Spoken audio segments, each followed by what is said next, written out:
Hello everyone and welcome back to another tutorial from Gameplay Classic. In this video, I'm going to show you how you can remove ads from the Pixel Gun 3D game. So let's get started right away. First of all, open up the Pixel Gun 3D game on your device. And once you are taken into the main menu, if you wish to remove the ads that you see within the game, then you will need to make one small purchase, which will remove the ad forever. Just click on the store option from the homepage, and now you will see various different bundles, items and gems that you can purchase. The lowest amount that you can spend in order to remove any ad is 99 cents. So just click on whichever option you wish to proceed with, and now you can use your Steam wallet to directly make your purchase.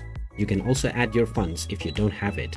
And now once you choose your payment method, just enter the credentials and log in to finalize your transaction. Once your transaction is completed, your purchase will be provided to you, and the ads that you see within the game will also be removed permanently.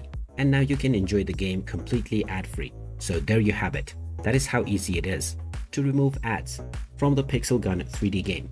If you find this video helpful, don't forget to hit that like button and subscribe to our channel for more useful tips and tutorials. Thanks for watching, and I will see you again in the next one.